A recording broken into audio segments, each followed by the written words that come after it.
మహారాష్ట్రలోని పూణేలో ఘోర రోడ్డు ప్రమాదం జరిగింది. హైవేపై వెళ్తున్న 6 వాహనాలను ఓ ట్రక్కు ఢీకొట్టింది. దీంతో ఒక్కసారిగా మంటలు చెలరేగాయి.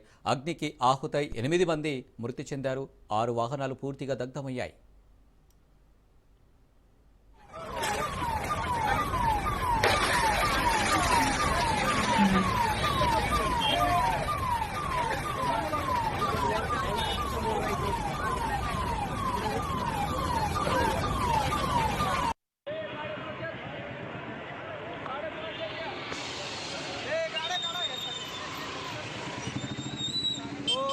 दोन मिनिटं व्हिडिओ काढतोय.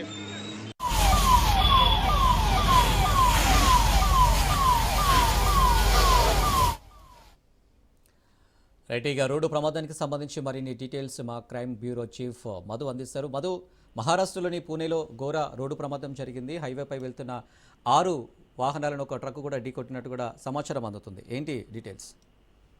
జరుగుతున్న ప్రమాదాలు ఎలా జరుగుతున్నాయి ఏమో కానీ వరుస పెట్టి ఒకదాని తర్వాత ఒకటి ఈ ప్రమాదాలు అయితే జరుగుతున్నాయని చెప్పవచ్చు. ప్రస్తుతం పూణేలో అతి పెద్ద రోడ్డు యాక్సిడెంట్ అయితే జరిగింది. హైవే పైన 6 వాహనాలు ఏవైతే ఉన్నాయో ఆ వాహనాలను ట్రక్కు ఢీకొట్టుకుంటూ రావడంతో అందులో ఉన్నటువంటి ఢీకొట్టడం ద్వారా చెలరేగేటటువంటి మంటలు ఏవైతే ఉన్నాయో ఆ మంటల ద్వారా ఇప్పటి వరకు కూడా 8 మంది మృతి చెందారు. 6 వాహనాలు పూర్తిగా కూడా దగ్ధమైపోయాయి. ట్రక్కులు ప్రధానంగా కూడా ట్రక్కులు ఏవైతే ఉన్నాయి, గతంలో కూడా మనం చూసాం. ఇక్కడ జరిగినటువంటి తెలంగాణలో జరిగినటువంటి రోడ్డు ప్రమాదంలో కూడా బస్సు ప్రమాదానికి ట్రక్కే ప్రధాన కారణం. ఇప్పుడు జరిగినటువంటి పూణేలో జరిగినటువంటి ఈ అతిపెద్ద రోడ్డు ప్రమాదం ఏదైతే ఇందులో కూడా ట్రక్కే కారణము. రైట్ నౌ అయితే చెల్లా చెదురుగా వాహనాలన్నీ కూడా పడిపోయి ఉన్నాయి. ఏ ఒక్కరు కూడా అందులో ఇప్పటి వరకు కూడా 8 మంది చనిపోయిన తెలుస్తున్నప్పటికీ కానీ పూర్తిగా చాలా మందికి అత్యంత తీవ్రమైనటువంటి గాయాలయ్యాయి.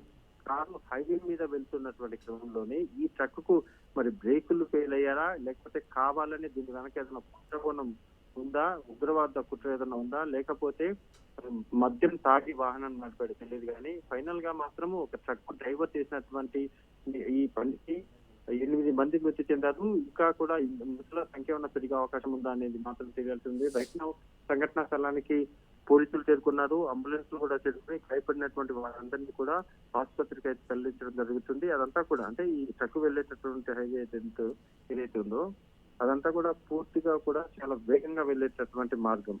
పూణే హైవే ఏదైతే ఉందో అదంతా కూడా వేగంగా వెళ్ళేటటువంటి మార్గం. అలా వేగంగా వెళ్తున్నటువంటి క్రమంలోనే ఈ ట్రక్ ఒక్కసారిగా దూసుకొని వచ్చి అక్కడ ముందు వెళ్తున్నటువంటి వెహికల్స్ ఏవైతే ఉన్నాయో ఆ వెహికల్స్ ను ఢీకొట్టడం ద్వారా ఇప్పటి వరకు 8 మంది అయితే చనిపోయారు. 6 వాహనాలు ఏవయ్యాయి పూర్తిగా కూడా దగ్ధమైపోయాయి. మంటలు వ్యాపించడం ద్వారా పూర్తిగా కూడా మంటల్లో చిక్కుకొని అందరూ కూడా సజీవ దహనం అయితే అయిపోయారు. Right Madhu, thank you.